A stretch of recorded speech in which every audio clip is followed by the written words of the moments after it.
Hello guys. तो आज का जो हमारा टॉपिक है, जो आज हमारा टास्क है क्लास 10 का chapter 6 management of natural resource. Management of natural resource, ठीक है। छोटा सा चैप्टर है, इजी सा है, थ्योरी इसमें ज़्यादा है, समझना है बाकी सब इजी है, ठीक है। स्टार्ट करते हैं। सबसे पहले आ जाता है इसमें नेचुरल रिसोर्स। नेचुरल रिसोर्स का नेचुरल मीन्स क्या हो गया, जो प्राकृतिक है, ठीक है। कोल हो गया, है ना, और जो ओर्स होते हैं जैसे कि गोल्ड का ओर होता है ना, कॉपर ओर होता है। ओर का मतलब क्या हो गया, बेसिकली जो आप कह सकते हैं जो अभी फिल्टर नहीं हुआ है उसे हम ओर कहेंगे। लाइक जैसे मैंने बोला कि ये गोल्ड का ओर है, ठीक है, विच मीन्स कि ये अभी फिल्टर नहीं है, ठीक है। अभी ये फैक्ट्रीज में जाएगा, इंडस्ट्रीज में जाएगा, वहाँ पर फिल्टर होगा, बेसिकली इम्प्योर है मैं बोल सकता हूँ, फिर फैक्ट्री में जाकर प्योर हो जाएगा, प्योर गोल्ड, है ना, फिर वो यूज हो जाएगा ज्वेलरी और बाकी सारी चीज़ में। तो बेसिकली यही होता है, पेट्रोल होता है, कोल होता है ना। तो ये सारी चीज़ें नेचुरल में आ गई। ये तो वो चीज़ें जो अर्थ के नीचे से निकलती हैं, है ना, वहाँ से हम एक्सट्रैक्ट करते हैं, और थोड़ी सी ऐसी चीज़ें नेचुरल है ना, नेचुरल रिसोर्स है। वाटर भी हो गया इसमें आपका, ठीक है, वाटर हो गया और वाइल्ड लाइफ हो गया, ये सब जो अर्थ के ऊपर सारी चीज़ें होती हैं, ये वो आपकी नेचुरल रिसोर्स हो गई। नेचुरल रिसोर्स का मतलब ये हो गया कि कोई भी ऐसी चीज़ एनवायरमेंट है जो कि आप यूज़ करते हो, एनवायरमेंट में ऐसी चीज़ें जो आप यूज़ करते हो, ठीक है, जिन्हें आप यूज़ करते हो। लाइक पेट्रोल हो गया, पेट्रोल का व्हीकल्स में यूज़ करते हो, ऑटोमोबाइल्स में यूज़ करते हो। कोल हो गया, कोल फ्यूल के लिए यूज़ होता है, इंडस्ट्रीज में यूज़ होता है ना। तो नेचुरल रिसोर्स का मतलब क्या है, समझ आ गया। ऐसी कोई भी चीज़ जो एनवायरमेंट की हो और उसे आप यूज़ करते हो, ठीक है। नाउ इसके बाद आ जाता है कि चैप्टर नाम है management of natural resource. Management करना है इन चीज़ों का, ठीक है। मैनेजमेंट इसलिए करना है क्योंकि ये जो इनका यूज़ कर रहे हो, है ना, जो कोल होता है उसे बनने में बहुत ज़्यादा टाइम लगता है। It takes centuries of time, और बहुत ज़्यादा, लाइक 1-2 साल में नहीं बनता कोल, बहुत ज़्यादा टाइम लगता है उसे बनने में। पेट्रोल 1-2 साल में नहीं अंडरग्राउंड बन जाता, उसे बहुत ज़्यादा टाइम लगता है। तो इसलिए इन चीज़ों को मैनेजमेंट करने की ज़रूरत है। लिमिटेड हैं वो हमारे पास, तो हमें उन्हें ऐसे यूज़ करना है कि वो आगे आगे की जनरेशन तक चल जाएँ, है ना, आगे की जनरेशन भी उनका यूज़ कर पाएँ।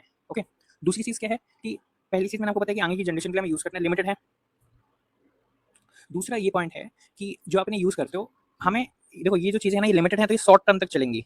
अभी ये शॉर्ट टर्म के लिए तो हमें एक इसका अल्टरनेटिव ढूंढना है, और हमें ये लेके चलना है कि हमें कोई और दूसरा चाहिए जो, मतलब आप एक लॉन्ग पर्सपेक्टिव से देखिए कि ये तो लिमिटेड है, तो ये तो हम यूज़ नहीं कर पाएंगे आगे जनरेशन तक, तो हमें इसका अल्टरनेटिव ऐसा कुछ देखना है जो लॉन्ग टर्म तक चल पाए, सस्टेन कर पाए, ठीक है, कि आगे वाली जनरेशन तक कोई ऐसी चीज़ है जो हम उसे यूज़ कर लें इंस्टेड ऑफ दिस। जैसे कि अब पेट्रोल गाड़ी की हम पेट्रोल गाड़ी कम यूज़ करते हैं, इलेक्ट्रिक यूज़ करते हैं, क्योंकि पेट्रोल उससे बचेगा और वो हम आगे वाली जनरेशन को दे पाएंगे, पास ऑन कर पाएंगे। तो हमने उसके अल्टरनेटिव ढूंढ लिया है, और वो लॉन्ग टर्म तक हमें फायदा देगा, वो पॉल्यूशन नहीं करता, है ना, और ईजी है। लाइक उसके लिए हमें वेट नहीं करना पड़ेगा। पेट्रोल को कितना टाइम लगता है बनने में, ऐसे इलेक्ट्रिसिटी को थोड़ा टाइम लगता है, इलेक्ट्रिसिटी को कैसे भी बना सकते हो। तीसरी चीज़ क्या होगी, 2 पॉइंट हो गए। तीसरी चीज़ है, तीसरी चीज़ में ये है कि आप जो नेचुरल रिसोर्स है वो प्रॉपर सारे लोगों में इक्वल डिस्ट्रीब्यूट हो, है ना, इक्वल डिस्ट्रीब्यूशन हो नेचुरल रिसोर्स का। चौथा चीज़ क्या हो गया, चौथा चीज़ ये हो गया कि लाइक आप जो मैनेजमेंट कर रहे हो वाइल्ड लाइफ का, नेचुरल रिसोर्स का, आपको ऐसे करना है कि जो वो यूज़ है ना, आप जो यूज़ है वो मिनिमम हो, और वो डैमेज भी ना करे, है ना, इन्वायरमेंट को। बेसिकली फोर्थ पॉइंट ये है कि जो जैसे कि नेचुरल रिसोर्स हैं जो डैमेज करते हैं एनवायरमेंट को, उन्हें आपको मिनिमम करना है, ठीक है। और हमें कुछ ऐसे यूज़ अल्टरनेटिव ऐसे यूज़ करना है जो एनवायरमेंट को डैमेज ना करे, क्योंकि देखो इसका हमने एग्जांपल में आपको वाइल्ड लाइफ भी दी थी, है ना। अरे यार कहाँ गया एग्जांपल, में हटा दिए, बट इसका एक एग्जांपल भी था ना, वाइल्ड लाइफ, वाटर, ये भी एग्जांपल दिए थे। वाइल्ड लाइफ में तुम्हारे ट्रीज और फॉरेस्ट आ गए ना, तो इनका डिफॉरेस्टेशन करते हैं, वाटर को हम वो कर रहे हैं, इम्प्योर कर रहे हैं, है ना, वेस्ट ज़्यादा वाटर आ रहा है, इतना प्यूरीफाई नहीं कर पा रहे। तो हमें in water in natural resource को हमें मिनिमम करना है, और ये ज़्यादा डैमेज ना करें इन्वायरमेंट को। इसकी जगह अगर हम जैसे कि आजकल, अरे यार, हाँ, जैसे कि आजकल लोग पॉलीथीन यूज़ करते हैं जो कि एक प्लास्टिक है, इंस्टेड ऑफ दिस आजकल लोग पेपर बैग यूज़ करते हैं, है ना, पॉलीथीन की जगह। तो हमने एक अल्टरनेटिव ढूंढ लिया। और दूसरी चीज़ क्या है कि जो पेपर बैग है वो ईजी है ना, आपका ईजिली डिग्रेडेबल हो जाएगा आपका पेपर बैग। पॉलीथीन नहीं होगी, पॉलीथीन को डिग्रेडेबल होने में बहुत टाइम लगेगा, उसे मतलब मिट्टी में घुलने में बहुत ज़्यादा टाइम लगेगा, बट जो पेपर बैग होता है वो आराम से हो जाएगा। और दूसरी चीज़, वो जो पेपर बैग है वो इन्वायरमेंटली फ्रेंडली है, तो हमें कुछ ऐसी चीज़ें यूज़ करनी है जो मिनिमम डैमेज दें इन्वायरमेंट को, इन्वायरमेंट को मिनिमम डैमेज दें, ठीक है। नेक्स्ट, तो ये हमने 4 पॉइंट यहाँ पे डिस्कस करे, जिसमें हमने पहले ही बोला कि लिमिटेड रिसोर्सेज हमें उन्हें अच्छी तरह से यूज़ करना है। दूसरी चीज़, लॉन्ग टर्म पे हमें चीज़ें देखनी है, लॉन्ग टर्म तक के लिए, है ना। ऐसा नहीं कि पेट्रोल आपको 100 साल तक थोड़ा ना चल पाएगा, पेट्रोल चलेगा ज़्यादा से ज़्यादा 50-60 साल, तो 100 साल तक के लिए हमें कुछ अल्टरनेटिव ढूंढना ना, तो हमने इलेक्ट्रिसिटी वाला ढूंढ लिया। तीसरा हमने पॉइंट क्या देखा कि इक्वल डिस्ट्रीब्यूशन हो नेचुरल रिसोर्स का। चौथा पॉइंट हमने क्या ढूंढा, चौथा पॉइंट हमने ढूंढा कि हमें ऐसे नेचुरल रिसोर्स यूज़ करना है जो मिनिमम डैमेज दें इन्वायरमेंट को। अब इसके बाद नेक्स्ट टॉपिक आ जाता है forest and wild life. Forest and wild life example है आपका नेचुरल रिसोर्स का। तो अब हम इसे देखते हैं कि इसमें क्या क्या बताता है। देखो, फॉरेस्ट क्या है कि ग्रुप, एक ट्री है, ग्रुप्स का, है ना, एक ग्रुप ऑफ ट्री है जहाँ पर बहुत सारे ट्रीज हैं, डिफरेंट डिफरेंट टाइप के, एक ऐसा लार्ज एरिया है जहाँ पर बहुत सारे पेड़ हैं, उसे हमने फॉरेस्ट बोल दिया, सिंपल ना, जो नेचुरली ग्रो हुए हैं उसे हमने फॉरेस्ट बोल दिया। और वहाँ पर नेचुरल एनिमल्स आ जाते हैं, मतलब क्या बोल सकते हैं, नेचुरल मीन्स जो वाइल्ड लाइफ एनिमल्स आ जाते हैं, तो हमने उन्हें क्या बोल दिया, वाइल्ड लाइफ बोल दिया, सिंपल। अब वाइल्ड लाइफ समझ में आया। वाइल्ड लाइफ ये है कि जो एनिमल्स इधर रहते हैं ना फॉरेस्ट में, उसे हमने वाइल्ड लाइफ बोल दिया। जो एनिमल्स इधर रहते हैं, लिव करते हैं, उसे हमने फॉरेस्ट बोल दिया, वाइल्ड लाइफ बोल दिया, फॉरेस्ट में जो रहते हैं, ठीक है। फॉरेस्ट क्या है? फॉरेस्ट है कि एक ऐसा लैंड है ना, कोई एरिया है बड़ा सा, वहाँ पर ग्रुप ऑफ ट्रीज हैं, different different types of trees हैं, तो उसे हमने बोल दिया फॉरेस्ट। ठीक है। अब देखो, अब इसमें ऐसा एक चीज़ और है, फॉरेस्ट में ही अगर जहाँ पर भी इसने बोल दिया प्लांट के बारे में, जहाँ पर भी इसने बोल दिया एनिमल के बारे में, अगर ये प्लांट के बारे में बोलता है तो आपको सिंपल एक चीज़ याद रखनी है, फ्लोरा। और अगर ये एनिमल के बारे में बात करता है तो आपको याद रखना है फाउना। ठीक है। अब ये फ्लोरा फाउना क्या है? बेसिकली एक टर्म है जो आप यूज करते हो। अगर जैसे कि फॉरेस्ट में कोई भी प्लांट है तो सब बोल सकते हो फ्लोरा, और अगर फॉरेस्ट में कोई भी एनिमल है तो सब बोल सकते हो फाउना। बस ऐसे याद रखो, टर्म है। ठीक है। नाउ इसके बाद आ जाता है कि बंदा जो इंटरेस्ट हो या फिर उसका कंसर्न हो उस चीज़ में, तो उसे हम बोल देते हैं स्टेक होल्डर। तो यहाँ पर स्टेक होल्डर्स कौन कौन है फॉरेस्ट और वाइल्ड लाइफ उसमें परस्पेक्टिव में?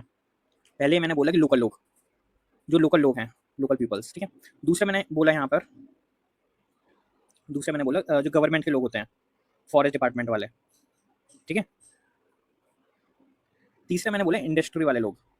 इंडस्ट्री वाले लोग क्यों? देखो, इंडस्ट्री वाले लोग इसलिए क्योंकि आपने देखा होगा टिम्बर की फैक्ट्रीज होती हैं, है ना, और लकड़ियों की फैक्ट्रीज होती हैं, है ना, तो ये लकड़ियों का सामान बनाते हैं, चेयर बनाते हैं, ये सारी चीज़ें बनाते हैं, तो इंडस्ट्री वाले होते हैं ना ये लोग, तो इनका मेन एम ये होता है कि लकड़ी बढ़िया से बढ़िया क्वालिटी की मिले, क्वांटिटी में मिले। तो इंडस्ट्री वाले इसलिए ज़्यादा कंसर्न होते हैं वाइल्ड लाइफ और फॉरेस्ट को लेके, कि हमें कोई बढ़िया सा ऐसा फॉरेस्ट मिल जाए कि जहाँ से हमें लकड़ी बढ़िया तरीके से मिले। चौथे लोग हो जाएंगे आपके, फोर्थ टाइप के जो पीपल हो जाते हैं, जो स्टेक होल्डर में आ जाएंगे, वो हो जाएंगे wildlife activist. Wildlife activist. ठीक है। जो फॉरेस्ट के एक्टिविटीज होते हैं, लाइक जो प्रोटेक्ट करने में बिलीव रखते हैं कि यार फॉरेस्ट को ऐसे क्या बोलते हैं, जो उसकी ओरिजिनल वो थी उसी में रहें, वो जो जैसा ओरिजिनल था फॉरेस्ट वैसे ही रहे, उसका ऐसे डैमेज ना करें, उसे ऐसे यूज ना करें लोग, तो वो एक्टिविस्ट होते हैं जो फॉरेस्ट वाले होते हैं। तो ये चार लोग होते हैं जिनका मेन इंटरेस्ट और उनका कंसर्न होता है इन चीज़ों में। तो ये तो मैंने बता दी फॉरेस्ट एंड वाइल्ड लाइफ के जो लोग क्या बोलते हैं, जो स्टेक होल्डर्स होते हैं, है ना। अब बात आती है कि इनके यूज़ क्या क्या है। देखो, पहली चीज़, इनके हम चेयर्स और आइटम्स बना लेते हैं। आइटम्स में कुछ भी आ गए, चेयर्स आ गई, टेबल्स आ गई, है ना। पहली चीज़ क्या है कि हमें आइटम मिलते हैं बनाने इनसे। ठीक है। दूसरा पॉइंट क्या हो गया? पहला पॉइंट क्या हो गया कि फॉरेस्ट से जो भी आप लकड़ी लेते हो उनके आप आइटम बना सकते हो। दूसरी चीज़ क्या है, जो लोकल वहाँ के लोग होते हैं उनके लिए एक तो ये फूड की तरह काम करता है। जो वहाँ पर ट्रीज होते हैं उनसे वो फूड लेते हैं, मेडिसिन लेते हैं, है ना। जो लोकल लोग होते हैं वहाँ के, फॉरेस्ट से मेडिसिन लेते हैं, फ्रूट्स लेते हैं, एंड क्या बोल सकते हैं, नट्स भी ले सकते हैं। तो ऐसी चीज़ें हो गई। दूसरी चीज़, जो वहाँ के लोग होते हैं वो भी नहीं चाहते कि वाइल्ड लाइफ को ऐसे डैमेज करें, है ना। तो यहाँ पर एक पैराग्राफ आ जाता है कि देखो ये जो चीज़ें मैंने बताई ना, ये अरे यार कहाँ गया, हाँ देखो ये जो मैंने चीज़ें बताई ये वो चीज़ें हैं जो फॉरेस्ट से लोग लेते हैं। फूड लेते हैं, मेडिसिन लेते हैं, आइटम्स लेते हैं, आइटम्स वो बनाते हैं बेसिकली लकड़ी लेके। नट्स हो गया, और जो जैसे बाकी जो चीज़ें हो गई ना, उन चीज़ों, नट्स हो गया, या फिर मैं बोल सकता हूँ कि फ्रूट्स लेते हैं, तो बहुत सारी ऐसी चीज़ें हो गई जो सिर्फ फॉरेस्ट में ही मिलती हैं, तो वैसी चीज़ें वहाँ से लोग लेना प्रेफर करते हैं। बट जो लोकल लोग होते हैं, जो फॉरेस्ट के आसपास वाले लोग होते हैं, ट्राइब वाले लोग होते हैं, है ना, उन लोगों का ये होता है कि ये जो हम, जैसे कि वो लोग ज़्यादा क्वांटिटी में थोड़ा ना लेंगे, बट जो बाकी इंडस्ट्री वाले होते हैं, वो बाकी लोग होते हैं, वो तो लार्ज क्वांटिटी में लेते हैं ना, लार्ज क्वांटिटी में पेड़ वेड़ काटेंगे, लार्ज क्वांटिटी में सब करेंगे। ये क्या, ये मान लो सपोज करो एक 4 लोगों का घर है, तो वो ज़्यादा से ज़्यादा 1-2 बहुत कम क्वांटिटी में लेंगे ना कुछ। अगर फॉरेस्ट से कुछ भी ऐसा लेते हैं, अगर वो फॉरेस्ट से कुछ भी ऐसा लेते हैं तो बहुत कम क्वांटिटी में लेंगे, बट फैक्ट्री और ऐसे इंडस्ट्री वाले वो बहुत लार्ज क्वांटिटी में लेंगे। तो इसलिए लोकल लोगों को पसंद नहीं होता कि ऐसे बाहर से लोग आए हैं, तो इसलिए वो भी कंसर्न होते हैं कि भाई फॉरेस्ट को हमारे डैमेज कर रहे हैं, है ना। अब यहाँ पर इन लोगों ने वो दिया हुआ है कि इन्वायरमेंट, जैसे जो लोकल होते हैं उन लोगों का क्या रोल है, उन लोगों ने कैसे मदद करी थी। एक एग्जाम्पल है इंडिया का, जहाँ दिया हुआ है कि हिमालयन नेशनल पार्क में, देखो समर के टाइम में क्या होता था कि जो वहाँ पर भीड़ वाले होते थे, जिन्हें हम सरपंच कहते हैं, ठीक है, ये जो होते थे ये गर्मी के टाइम पे अपनी बकरियों को, भेड़ों को, है ना, चराने ले जाते थे, है ना। तो क्या होता था कि वहाँ पर एक पौधा होता था जिसे हम बोलते हैं एल्पाइन। अब तो होता क्या था कि जब ये लाते थे समर के टाइम पे, तो ये इन्हें खा जाती थी। ठीक है, गुड। वहाँ के लोकल लोगों ने देखा कि भाई ये हर गर्मी के टाइम पे ये भेड़ वाले आते हैं, अपनी भेड़ को छोड़ देते हैं और इन्हें ये खा जाती हैं, एल्पाइंस को। तो इन लोगों ने क्या किया, हिमालय के लोगों ने, लोकल लोगों ने इन लोगों पे बैन कर दिया कि भाई तुम लोग मत, अलाउ नहीं किया कि भाई अगली बार तुम लोग मत आना। तो क्या हुआ कि जो एल्पाइंस थे वो बहुत ज़्यादा ग्रो कर गए, क्योंकि पहले क्या होता था, हर समर में ये लोग बकरियाँ आती थी और एल्पाइंस को खा जाती थी, तो इनकी ग्रोथ जो मतलब जो ग्रो होते थे वो कम हो जाते थे। जब इन्होंने खाना स्टार्ट कर दिया, इन्हें मतलब खाना स्टार्ट कर दिया एल्पाइंस को, सीप्स ने, तो क्या होता था, ये आई और इन्हें इनने इनको खा लिया। सपोज करो ये हैं, ठीक है, ये एल्पाइंस हैं और ये शीप आई और शीप ने इन्हें खा लिया। अगर ये इन्हें खा जाएंगी ये ऐसे रह गया खाने के बाद। तो अब ये ग्रोथ अच्छी करेगा वापस, क्योंकि वापस ये कट चुके हैं, वापस ग्रोथ कर लेंगे, ठीक है। अब दूसरा केस क्या है कि अब की बार जो सीड्स हैं वो आई ही नहीं, तो जो एल्पाइन्स होंगे वो इतने लंबे लंबे ग्रो हो जाते हैं, बहुत ज़्यादा लंबे ग्रो हो जाते हैं। अब इन्हें कोई खाने वाला तो आया नहीं है, ग्रास है एक टाइप के, ठीक है। तो एल्पाइन्स को कोई खाने के लिए तो आया नहीं, पहले शीप आ जाती थी, अब आई नहीं, तो ये बहुत लंबे लंबे ग्रो हो जाते हैं। और फिर क्या होता है, फिर ऐसे गिर जाते हैं, क्योंकि बहुत ज़्यादा लंबे ग्रो हो जाते हैं ना, फिर इनके पास कोई सपोर्ट नहीं होता तो गिर जाते हैं ऐसे। अभी ऐसे गिर गए तो यहाँ पर जो वापस ग्रोथ हो जाती थी वो ग्रोथ नहीं होने लगी, ग्रोथ प्रिवेंट हो गई, है ना। क्योंकि लास्ट लास्ट टाइम क्या था, जब इन लोगों ने खा लिया था, तो सीप्स ने खा लिया था, तो ये ऐसे हो गए थे, वापस इन लोगों ने ग्रोथ कर ली थी। अभी ऐसे गिर चुके हैं एक दूसरे के ऊपर, तो ये वापस ग्रोथ नहीं करते। तो ये छोटा सा एग्जाम्पल था जिसमें बताया गया कि एक छोटी सी चीज़ एनवायरनमेंट में कितना फ़र्क लाती है। ऐसे ही जो फॉरेस्ट घूमने लोग आते हैं, है ना, और जो वैसे टूरिस्ट टाइप लोग होते हैं, वो वेस्ट बहुत फैलाते हैं, लाइक ऐसे वेस्ट मटेरियल्स को, ऐसे प्लास्टिक व्लास्टिक को ऐसे फेंक देते हैं, तो ये डैमेज करते हैं फॉरेस्ट एनवायरनमेंट को, ठीक है।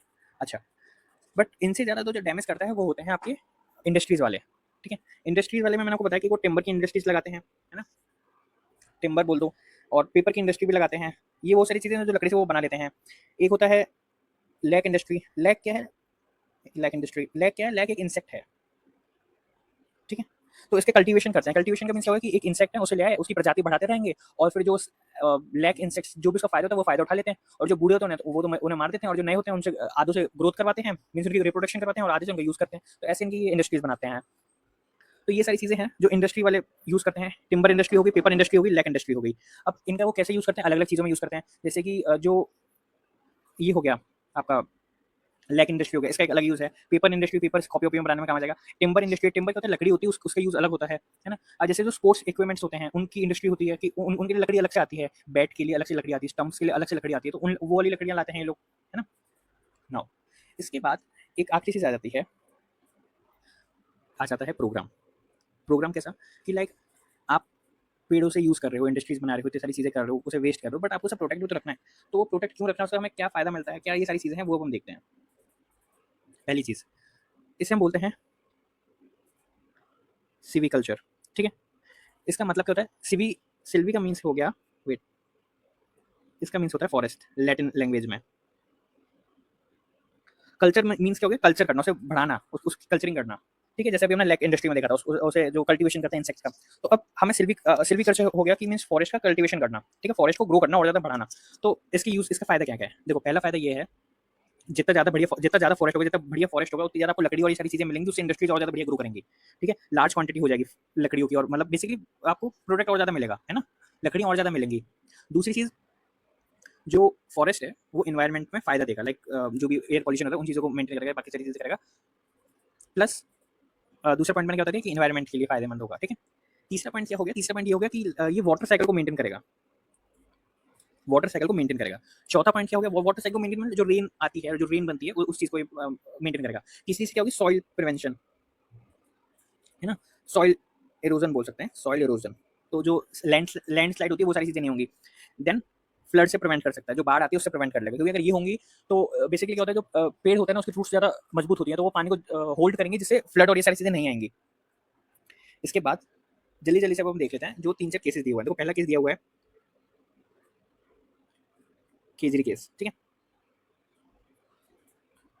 तो देखो केजरी केस क्या था, राजस्थान में जो बिश्नोई का कम्युनिटी है, ठीक है, ये जो कम्युनिटी है ये बेसिकली क्या होती है कि ये इनके लिए पेड़ पौधे जानवर ये एक क्या बोलते हैं सेक्रेट, क्या बोलते हैं सेक्रेट है, मीन्स पवित्र है इन चीज इनके लिए, नेचुरल चीज़ें जो होती हैं, है ना। तो इन लोगों ने खेजरी, क्या होता है खेजरी एक ट्री होता है, तो ये राजस्थान में बिश्नोई कम्युनिटी ने इस ट्री को प्रोटेक्ट किया था, ठीक है। अरे यार हाँ, इस ट्री को प्रोटेक्ट किया था, किससे प्रोटेक्ट किया था, जो ये लोग आते हैं डिफॉरेस्टेशन करने, इन सारी चीज़ें करने, तो इसे प्रोटेक्ट किया था। और ये कब किया था, 1731 में, ठीक है। और इसे लीड किसने किया था, अमृता देवी। ये सबसे ज़्यादा पूछा जाता है एग्जाम्स में कि ये किसने किया था, अमृता देवी ने, ठीक है। इन्होंने इन्होंने लीड किया था, और 1931 में किया था, और 363 पीपल्स इनके साथ थे, मतलब इतने लोग इनके साथ थे जिन्होंने ये पेड़ को बचा, जो ये वाला पेड़ है इसे बचाया था। और जो ये है ना खेजरी, यही विलेज का नाम भी है। अगर कोई आपसे पूछ ले कि कौन से विलेज में हुआ था, तो आप बता सकते हो कि ये खेजरी ही विलेज में था, उधर ही हुआ था ये। ओके, अच्छा ये खेजरी विलेज पड़ता किधर है, ये पड़ता है जोधपुर के पास, राजस्थान में, ठीक है। नाउ ये जो एक्ट किया था, ये जो कार्य किया था इन लोगों ने, ये बेसिकली क्यों किया था कि कंजर्वेशन ऑफ फॉरेस्ट और वाइल्ड लाइफ को बचाने के लिए। इसके लिए इन्हें अवार्ड भी मिला था, ठीक है। और आजकल जो गवर्नमेंट है वो इन्हीं के नाम से एक अवार्ड निकालती है जिसे बोलते हैं Amrita Devi Bishnoi national award for wildlife conservation, ठीक है। ये इनकी मेमोरी में ये अवार्ड निकाला जाता है फॉर वाइल्ड लाइफ कंजर्वेशन, ठीक है। अब इसके बाद जो दूसरा आपका आ जाता है, आपका आ जाता है वो हुआ था चिपको मूवमेंट। चिपको मूवमेंट बोल दूं या फिर चिपको आंदोलन, ठीक है। तो चिपको आंदोलन क्या है, ये एक और एग्जांपल है जहाँ पर लोगों ने जो कॉमन पीपल्स होते हैं उन लोगों ने कंजर्वेशन ऑफ फॉरेस्ट किया, मींस पेड़ों को बचाया, ठीक है। और नाम से पता चल रहा है चिपको का मींस क्या हुआ कि वो चिपक गए थे, वो लिटरली चिपक गए थे ट्रीज से, ठीक है। तो basically they hug the tree to protect the wildlife, right. So अरे यार, तो इन लोगों ने क्या किया था, हक किया था, मीन्स ये पेड़ से गले मिल गए थे कि कोई पेड़ ना काटे, कोई जो पेड़ काटने आता था ना ये पेड़ से चिपक जाता था कि भाई तू पेड़ काटे ना, हमें भी काटा तू, तो ऐसा हुआ था, ठीक है। इसे हग द ट्रीज मूवमेंट भी बोला जाता है, ठीक है। अब मेन जो इसमें पॉइंट है वो ये है कि हुआ कहाँ पर था, ये हुआ था रैनी। रैनी कहाँ पर है, ये एक विलेज है हिमालय में, और ये रैनी कहाँ पर पड़ता है, घरवाल, ठीक है। और ये कब की बात है, ये बात है 1970s की, ये तब की बात है, तब ऐसा आंदोलन हुआ था चिपको आंदोलन। और ये सबसे ज़्यादा इंडिया में फेमस है क्योंकि ये लाइक ऐसा इसमें ज़्यादातर जो विलेज के लोग थे, है ना, और जितने भी वुमेन्स थे, मैन थे, वो सारे इसमें इंजल थे, जो विलेज के बंदे थे वो सारे थे, है ना। किसी ने भी एक पेड़ भी नहीं कटने दिया था, पूरे एनवायरनमेंट को ऐसा प्रोटेक्ट करके रखा था। ये एक एग्जाम्पल आ जाता है। इसके बाद एक एग्जाम्पल एक और है जो आपकी बुक में दिया हुआ है, और वो है 1972 में वेस्ट बंगाल में वेस्ट बंगाल में एक फॉरेस्ट डिपार्टमेंट में एक स्कीम निकली थी कि जो सेल फॉरेस्ट होते हैं, है ना, वो डिग्रेड हो रहे हैं, मतलब उनकी वो बहुत ज़्यादा कम हो रहे हैं, उनकी क्वांटिटी बहुत ज़्यादा कम हो गई है। तो वेस्ट बंगाल ने एक प्रोग्राम निकाला था, एक वो निकाला था कि एक अपील है, एक स्कीम है कि भाई लोकल लोगों से मदद मांगी थी कि भाई लाइक वो लोकल लोग खुद ही इन्वॉल्व हो गए थे, है ना, ऐसा मदद नहीं मांगी थी, बट लोकल लोगों को जब पता चला कि भाई ये एक पेड़ है सेल, है ना, उसकी जो मतलब जो सेल फॉरेस्ट है वो बहुत ज़्यादा कम हो गया, बहुत ज़्यादा डिग्रेड हो गया, तो हमें उसे वापस बढ़ाना है, उसके लाइक वापस जैसे था वैसे उसे करना था। लोकल लोगों ने बहुत ज़्यादा क्या बोल सकते हैं कंट्रीब्यूट किया, है ना, और वापस उसे उस एरिया को वापस वैसे ही बना दिया। एक और चीज़ इसके बाद अबरारी फॉरेस्ट है, अबरारी फॉरेस्ट रेंज, ये कहाँ पर ये पड़ता है आपका मिदनापुर डिस्ट्रिक्ट में, ठीक है। अबरारी फॉरेस्ट रेंज मिदनापुर डिस्ट्रिक्ट में पड़ता है। यहाँ पर क्या हुआ था, यहाँ पर एक बंदा था फॉरेस्ट डिपार्टमेंट का, जिस बंदे का नाम था AK बनर्जी।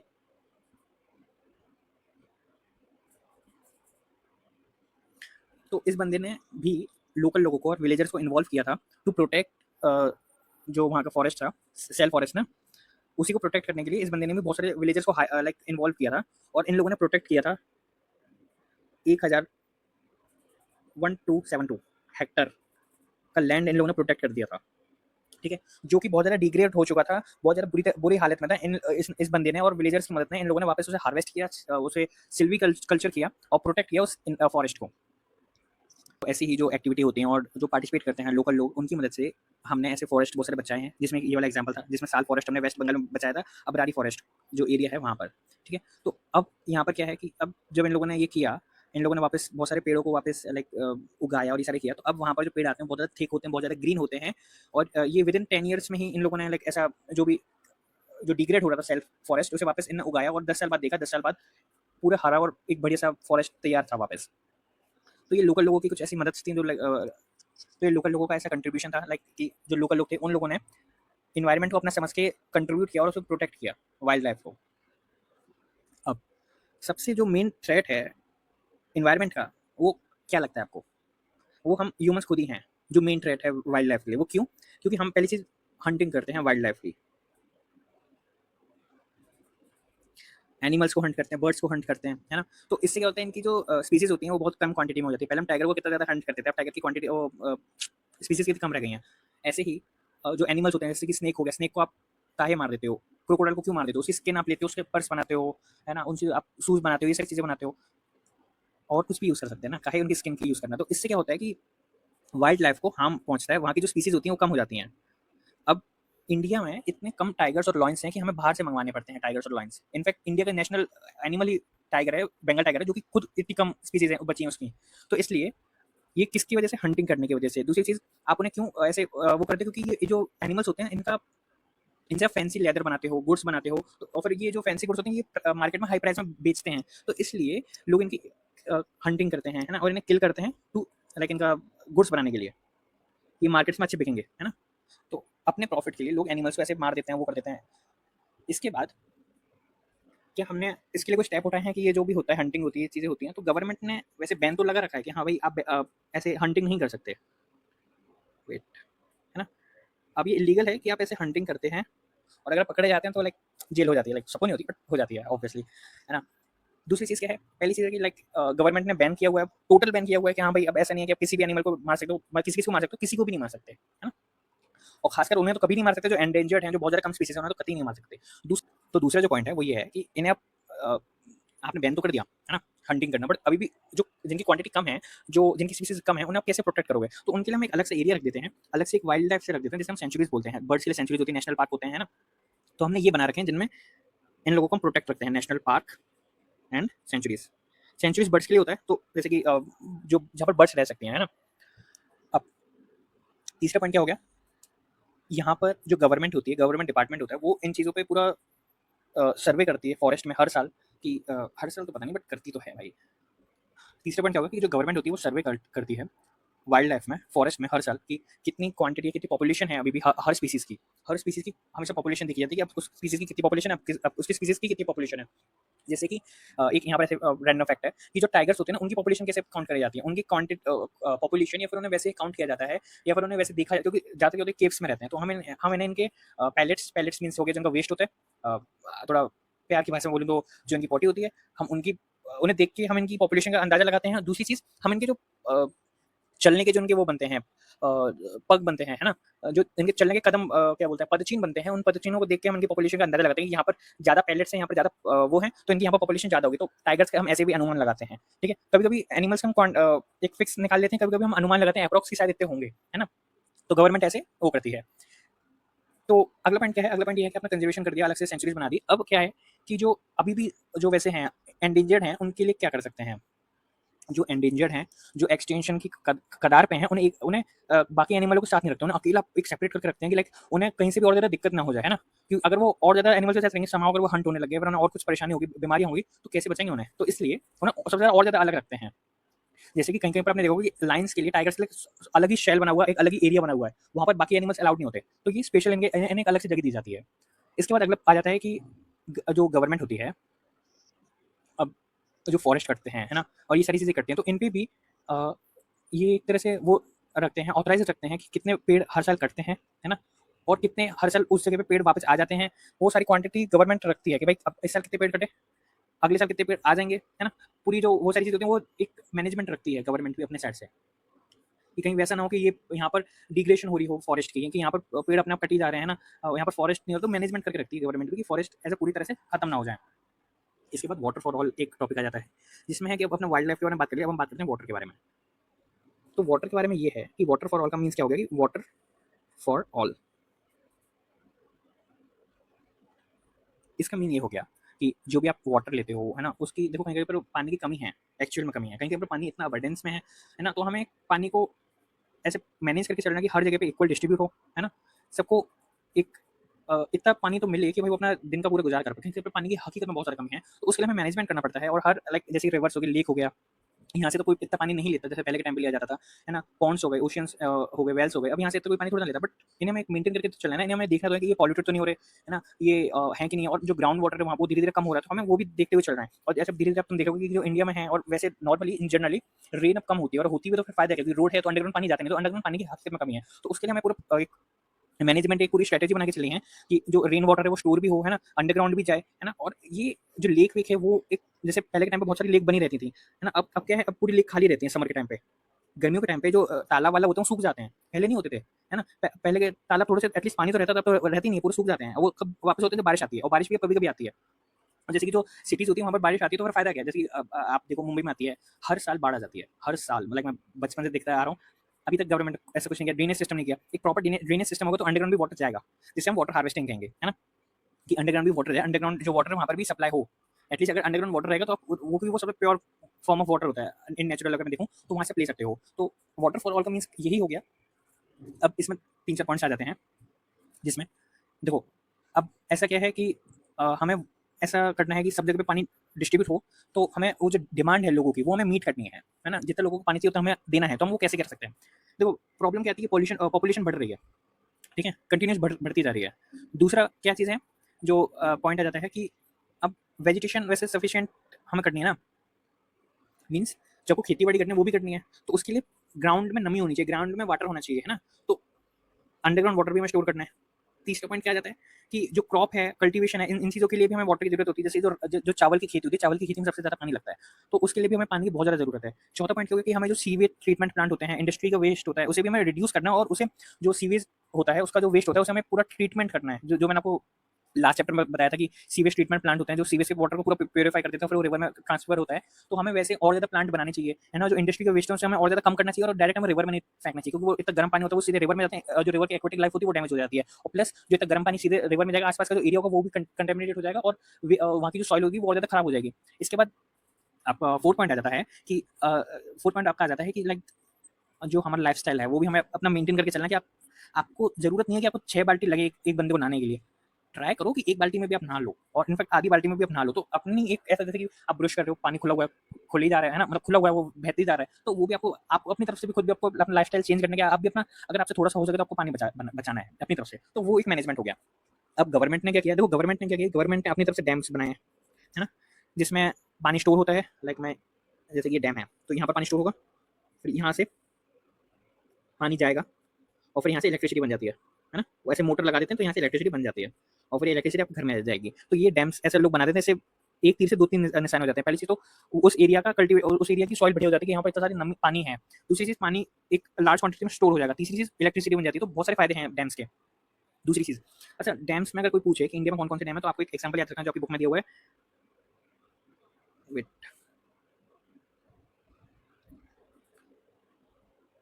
भाखड़ा डैम, ठीक है। तो ये जो डैम है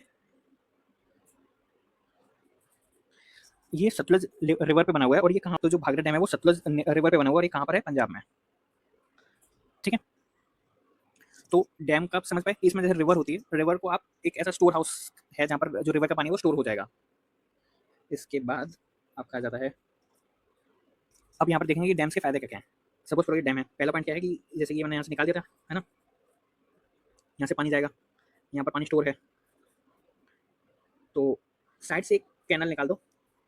अब जो ये वाला वाटर है ना, ये इधर भी जाएगा इस कैनल के थ्रू। अब ये यहाँ पर जो खेती बाड़ी होगी, खेती बाड़ी में यूज होगा, है ना, इरीगेशन में काम आ जाएगा। जो यहाँ पर शहर होंगे, जो यहाँ पर घर होंगे, उन्हें उधर यूज हो जाएगा ये वाला पानी, ठीक है।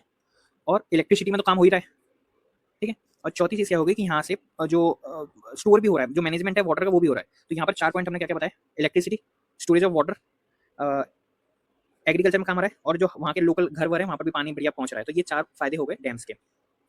अब प्रॉब्लम क्या जाती है ना, कि जो, हाँ, तो अब हम यहाँ पर बात करेंगे कि सोशल प्रॉब्लम क्या क्या आ जाती हैं। सोशल प्रॉब्लम का मीन्स क्या हो गया कि लाइक आपने देखा होगा जहाँ पर भी डैम बनते हैं वहाँ पर प्रोटेस्ट बहुत जल्दी होते हैं। जब डैम बन रहा होता है ना वहाँ पर प्रोटेस्ट होते हैं हमेशा। उत्तराखंड में डैम बना था, प्रोटेस्ट होते हैं। काहे होते हैं, वो इसलिए होते हैं कि पहले तो तुम इतना एक प्यारी सी रिवर जा रही है ना, अरे यार ये रिवर जा रही है, आराम से जा रही है, अब आपने यहाँ पर कंस्ट्रक्ट कर दिया डैम, ठीक है, ये आपने डैम कंस्ट्रक्ट कर दिया। पहली चीज़ डर ये रहता है कि देखो पहली चीज़ तो ये कि गवर्नमेंट अपने हिसाब से पानी छोड़ेगी, अपने हिसाब से पानी रोकेगी, तो गांव वाले जो लोग होते हैं उन लोगों को दिक्कत हो जाती है कि भाई पानी कभी कभी ज़्यादा छोड़ देते हैं तो फ्लड आ जाता है आसपास के एरिया में, कभी कभी पानी नहीं छोड़ते तो सूखा पड़ जाता है, ऐसा भी होता है ना। दूसरी चीज़ क्या है कि जब डैम बनता है तो आसपास के बहुत घर तोड़े जाते हैं, बहुत वहाँ का एरिया मतलब पूरे बहुत एकड़ की जमीन ली जाती है। ये नहीं कि आसपास इतने घर होंगे वो सब तोड़े उड़े जाते हैं, ऐसा नहीं कि ऐसे घरों के बीच में बना दिया डैम, क्योंकि डैम एक तो वहाँ पर जब उसका कंस्ट्रक्शन होता है, जब वो बन जाता है, जब वर्किंग कंडीशन होता है, तो सबसे ज़्यादा नॉइज़ प्रोड्यूस करता है, और वहाँ का आसपास के वहाँ पर लोकल लोग ऐसे घूम नहीं सकते, क्योंकि इतनी तेज़ पानी का बहाव होता है, कोई बह के चलेगा तो सीधे स्वर्ग में मिलेगा। तो इसलिए वहाँ पर आसपास के एरिया को बहुत ज़्यादा लाइक जो वहाँ पर रह रहे होते हैं ना हटाया जाता है कि आप थोड़े से दूर रह लीजिए, ऐसा उसके पास मत रहिए, है ना। तो इसलिए ये प्रॉब्लम्स होती हैं। तो अब जो अगला टॉपिक है वो है हमारा pollution of river water. River pollute कैसे होती है, अगर मैं बात करूँ कि रिवर पॉल्यूट कैसे होती है, तो सिंपल सी बात है भाई, रिवर पॉल्यूट होती है जो मेनली होती है वो होता है सीवेज से और इंडस्ट्रीज से, ठीक है। सीवेज मीन्स नाला नाली जो होती हैं, इनका जो वेस्ट आता है, जो हाउस होल्ड का वेस्ट होता है वो नाले में जाता है ना, और फिर वहाँ से वो सीधे रिवर में डंप कर देते हैं, रिवर, और फिर ये कहाँ जाएगा, सीधे ओशन में। तो जो सीवेज का वेस्ट होगा, जो इंडस्ट्री का वेस्ट होगा, इन दोनों का वेस्ट सीधे रिवर में जाता है, ठीक है। तो इससे रिवर पॉल्यूट होती है। अब इसके बाद वेट, हाँ, तो अब यहाँ पर देखो, जो रिवर पॉल्यूट होती है मेन कारण तो इसके ये दो हैं, है ना।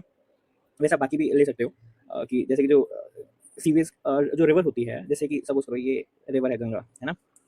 तो यहाँ पर आधे लोग होंगे जो कपड़े अपने धोएंगे इस रिवर में, आधे लोग होंगे जो यहाँ पर नहाने भी आते हैं, आधे लोग होते हैं अपने एनिमल्स को नहलाने ले आते हैं, भैंस वैंस को, आधे लोग होते हैं जो यहाँ पर अपनी जो हिंदुज़म में अगर कोई ऐसे किसी की मृत्यु हो जाती है तो उसके एसिड को बहाते हैं ना, तो वो रिवर में बहाते हैं, तो उससे भी पॉल्यूशन होता है। और कपड़े धोते हैं, ये चीज़ होती हैं, जो मेनली ये सारी चीज़ होती हैं जो लोकल लोग करते हैं। ये एक टाइप का वेस्ट हो गया।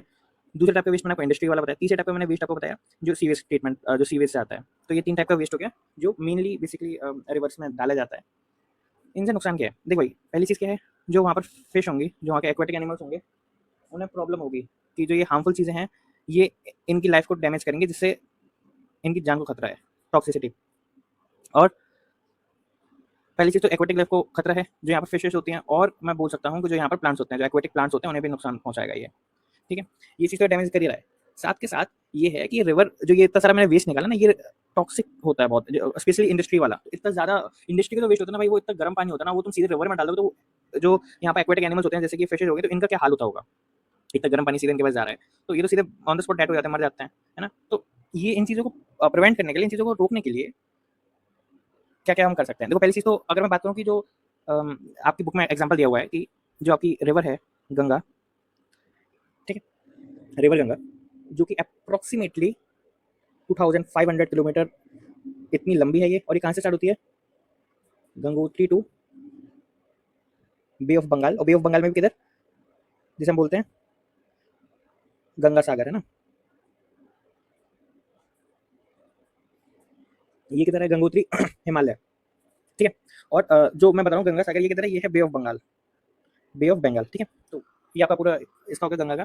तो अब हम गंगा की बात क्यों करें, देखो इंडिया की सबसे जो बड़ी रिवर है वो गंगा है, ठीक है। तो अगर हम एक बार उसका पर्सपेक्टिव लेते हैं, बाकी हमें रिवर्स का अपना पता चल जाएगा कि भाई वहाँ पर भी ऐसे ही होता होगा।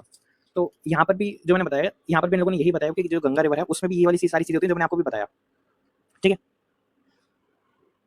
ये ऐसा टॉक्सिक आता है ना। ऐसे जो लोकल पीपल्स होते हैं वो वेस्ट फैलाते हैं, इंडस्ट्री वेस्ट फैलाती हैं, और जो सीवेज होता है वो तो वेस्ट फैलाता ही है डायरेक्ट, ठीक है। अब देख भाई, मैंने क्या बताया, रिवर में एक बैक्टीरिया का समूह पाया जाता है, जिसे मैंने बोला कॉलीफॉर्म, ठीक है। ये कॉलीफॉर्म आपके ह्यूमन इंटेस्टाइन में भी पाया जाता है, ठीक है। तो ये बैक्टीरिया का जो ग्रुप है, ये क्या कॉज करेगा, ये कॉज करेगा डिसीज, ठीक है, यानी ये बीमारियां फैलाएगा, ठीक है। अच्छा, तो मैं ये कह सकता हूँ कि जो ये वाले बैक्टीरियाज होते हैं ये बीमारी फैलाएंगे, बट ये कब फैलाएंगे, जब ये कांटेक्ट में आएंगे रिवर वाटर के, अदरवाइज नहीं फैलाएंगे। अदरवाइज ये इतने हार्मफुल नहीं होंगे, बट जब भी प्रेजेंस होगी रिवर वाटर की तो ये बहुत ज्यादा हार्मफुल होते हैं। और ये कहाँ पाए जाते हैं, इंटेस्टाइन वाले बैक्टीरिया होते हैं, मीन्स आंतों में पाए जाते हैं, है ना। और ये मतलब लाइक डिसीज फैलाते हैं अदर काइंड की, जैसे कि कुछ भी हो सकती है ना, पेट में दर्द, और बहुत ज्यादा सीवियर भी हो सकती है। तो ये चीज हो गई, वाटर है ना, वो दो चीज से डिसीज फैला सकता है। पहला मैंने आपको बताया कॉलीफॉर्म जो है ग्रुप ऑफ बैक्टीरिया है वो, जो कि ह्यूमन इंटेस्टाइन को टारगेट करता है ना, जिससे डिसीज स्प्रेड होती है, ठीक है। इंटेस्टाइन में जाकर डिसीज स्प्रेड होगी, कुछ भी हो सकता है, पेट दर्द या फिर कुछ भी ज्यादा सीवियर हो सकता है, सिंपल सी बात है। कॉलीफॉर्म क्या, ग्रुप ऑफ बैक्टीरिया, ठीक है। वैसे हार्मफुल होते हैं, बट अगर ये कांटेक्ट में आएंगे रिवर वाटर के, अगर ये कांटेक्ट में आएंगे रिवर वाटर के, तो ये डिसीज कॉज करेंगे। पहली चीज मैंने आपको ये बताया। दूसरी चीज मैंने आपको क्या बताया कि जो पीएच होता है ना, जो पीएच होता है रिवर का, रिवर वाटर का, वो कैसा है ना, वो कैसा है, उस पर भी डिपेंड करता है। यानी ये कि अगर एक ग्लास तू पानी पी रिवर का हिमालय साइड से, और एक ग्लास तू पानी पी इधर कोई सा भी रिवर एरिया मान लो, बनारस साइड की गंगा का, है ना, जो जो तू पीएच देखेगा और जो वहाँ पे उसका टीडीएस देखेगा, बहुत अंतर आ जाएगा, है ना। तो वो फर्क पड़ जाता है एरिया और उस सारी चीज का, जो पीएच है वो अलग हो जाता है वाटर का भी। वैसे नॉर्मली जो वाटर का पीएच होता है वो 7 होता है, मीन्स न्यूट्रल होता है ना। बट जहाँ पर बहुत ज्यादा, जैसे कि मान लो कोई इंडस्ट्री है यहाँ पर, है ना, ये कोई इंडस्ट्री है, अब यहाँ से वेस्ट निकल रहा है रिवर में, तो यहाँ पर जो वाटर होगा ना, इसने ये वेस्ट फैलाया इधर, तो यहाँ पर जो ये वाटर होगा ना, ये कंटेमिनेट हो गया। अब ये कंटेमिनेट हो गया तो विच मीन्स कि इसका जो पीएच होगा वो एसिडिक होगा, मतलब वो 7 से कम होगा, ठीक है, वो 7 नहीं होगा, समझे। अच्छा, अब अब यहाँ पर क्या कि गवर्नमेंट ने कुछ स्टेप लिया, हाँ, तो गवर्नमेंट ने स्टेप लिया था, गवर्नमेंट ने एक प्रोग्राम निकाला था जिसे हम बोलते हैं गंगा एक्शन प्लान। क्या बोलते हैं, गंगा एक्शन प्लान, ठीक है। अब तो ये लॉन्च कब हुआ था, ये लॉन्च हुआ था 1985 में, ठीक है। ये जो गवर्नमेंट ने लॉन्च किया था, इसमें इनका मेन मोटिव क्या था कि गंगा को क्लीन करना है और जो उसे पॉल्यूशन फ्री बनाना है। ठीक है। क्या ये सक्सेसफुल हुआ है? हुआ है, बट इतना नहीं हुआ जितना होना चाहिए था, क्योंकि 1985 में तो बहुत पहले से स्टार्ट किया, मतलब पहले कितनी गंदी होगी तब इन लोगों ने सोचा होगा, प्लान बनाया होगा, तब इन्होंने एग्जीक्यूट किया होगा, और आज इतने साल बाद भी गंगा उतनी ही गंदी है। आज 2024 या 25 में भी इन लोगों ने ऐसा एक्शन प्लान चलाया इंडियन गवर्नमेंट ने, बट इतना फर्क नहीं पड़ पाता, क्योंकि लोकल लोग होते हैं वो खुद ही इतना वेस्ट फैला देते हैं। Now back to the topic. अब बात करते हैं कि ये सारी चीजें तो हो गई, बट अब हम करते हैं कि कंजर्वेशन ऑफ वाटर, है ना। नेक्स्ट टॉपिक आपको कंजर्वेशन ऑफ वाटर, की वाटर को कंजर्व कैसे कर सकते हो। पहले दिमाग में आएगा कुआं, वेल। दूसरा जो गांव में चलते हैं, ट्यूबवेल, जो एग्रीकल्चर में यूज होते हैं, है ना। ये दो मेन चीज आपको दिमाग में याद आएंगे कि हाँ भाई ऐसे आप वाटर को स्टोर कर सकते हो, और ये प्योर फॉर्म में होते हैं कि वेल का, हाँ इसका तुम पानी पी भी सकते हो। ट्यूबवेल एग्रीकल्चर में यूज हो रहा है, साफ पानी ही होगा, तभी तो खेती बाड़ी में यूज हो रहा है। तीसरी चीज क्या है कि आप रेन हार्वेस्टिंग के लिए आप जो रेन हार्वेस्टिंग करें, है ना, रेन हार्वेस्टिंग करें, यानी बारिश हुई, आपने इतना बड़ा एक प्लॉट ले लिया, और मतलब प्लॉट क्या, एक ग्राउंड ले लिया, और वो गहरा ग्राउंड है, ठीक है। अब रेन वाटर इधर कलेक्ट हुआ, फिर आपने इसे कवर कर दिया, ठीक है। ये होता है रेन हार्वेस्टिंग। तो ये एक बढ़िया क्या कह सकते हैं, एक बढ़िया प्रैक्टिस है जो कि इंडिया में बहुत पहले टाइम से चलती है, टू स्टोर द वाटर, है ना, to store the rain water basically. अब उस पानी को आप कहीं भी यूज कर सकते हो, कहीं भी। और हो गया पर डैम, ठीक है, डैम्स। तो ये भी एक जरिया है पानी को स्टोर करने का। इसके बाद आपकी एनसीईआरटी में ये दिया हुआ है, जिसमें इन लोगों ने बताया हुआ है कि जो पहले के टाइम पे रेन हार्वेस्टिंग होती थी, वाटर हार्वेस्टिंग होती थी, है ना, वो कैसे कैसे होती थी। जैसे कि राजस्थान में जो रेन हार्वेस्टिंग होती थी, इसे आप बोलते थे खादिन, टैंक या नेडिल्स, ठीक है। इस फॉर्म में होती थी, मतलब बेसिकली सबका तरीका अलग अलग था, उसी तरीके से इन लोगों ने नाम अलग अलग दिए हुए हैं, है ना। कोई टैंक में करता था रेन हार्वेस्ट, कोई पॉन्ड में करता था, कोई कमरा बना लेता था, वैसे करता था। तो सबका अलग अलग टाइप है करने का। तो ऐसे ही महाराष्ट्र में, एमपी में, यूपी में, बिहार, हिमाचल, जम्मू, तमिलनाडु, केरला, कर्नाटका, ऐसे सब में अलग अलग है। जैसे कि आपका महाराष्ट्र में ताल से, जैसे ताल होता है ना, ऐसे बोलते हैं, है ना, बंदारा से। ऐसे ही एमपी और यूपी में, आपका एमपी और यूपी में बूंदे से, ऐसे बिहार में। तो ऐसे ही ये सारी चीजें हैं। ये थोड़ा सा इंपॉर्टेंट हो जाता है एग्जाम के पर्सपेक्टिव से। अगर दिमाग एग्जाम वाले का मूड थोड़ा सा वैसा हुआ तो वो डाल सकता है ऐसे, ठीक है। नाउ अब यहाँ पर आया था राजस्थान वाले का। तो राजस्थान वाले के इन लोगों ने दिया हुआ है कि राजस्थान में जो पानी वैसे रखते हैं ना, तो उसे बेसिकली उस सिस्टम को बोलते हो खादन, ठीक है। नाउ इसमें क्या करते हैं, ये अंडरग्राउंड एक बेसमेंट से बंकर से बनाते हैं, ठीक है। बंकर आप जानते होंगे, जैसे वर्ल्ड वॉर 2 में अंडरग्राउंड एक बेसमेंट से बना लेते हैं जहाँ पर वो लोग रह लेते थे। तो वैसे ही ये लोग बना लेते हैं, जिसे हम क्या बोलते हैं, जिसे हम बोलते हैं बुंड, ठीक है। नाउ इसके बाद यहाँ पर इन लोगों ने इसका डायग्राम दिया हुआ है, जहाँ पर इन लोगों ने बताया कि 100 मीटर का, ये 100 मीटर का, और कह सकते हैं 100 मीटर या 300 मीटर का लंबा ये एक ऐसा बेसमेंट से बना देते थे, या फिर आप बोल सकते हो कि अंडरग्राउंड वो वैसा बना देते थे जिसमें पानी स्टोर होगा, है ना। और देखो यहाँ पर आप देखेंगे, ये इन लोगों ने एक स्लोप सी बनाई रखी है ना। यहाँ पर सारा पानी कलेक्ट है, यहाँ पर जितना भी रेन वाटर होगा वो सारा कलेक्ट हो जाएगा। आसपास आप देखेंगे तो पूरी लैंड है, ये पूरी जमीन है, ठीक है। और यहाँ पर क्या, यहाँ पर इन लोगों ने कुआं बना दिया है, जहाँ से आप तुरंत से पानी निकाल पाओ। जो ये वाला पानी है ना, हाँ, ये वाला पानी यहाँ से आप निकाल सकते हो तुरंत। आपको अगर फार्मिंग के लिए चाहिए किसी चीज के लिए, यहाँ से पानी निकाल लो, ठीक है। अब मेन चीज क्या जाती है, अब मेन चीज ये है कि इसे आपने क्या बोला, इसे आपने खादिन बोला, जो राजस्थान में यूज होता है, ठीक है। जैसे आप क्रॉप्ड एरिया बोल सकते हो, मैं एक पर्टिकुलर एरिया को हमने बोल दिया जहाँ पर रेन वाटर कलेक्ट होगा, जैसे मैंने बोल दिया खादिन, ठीक है।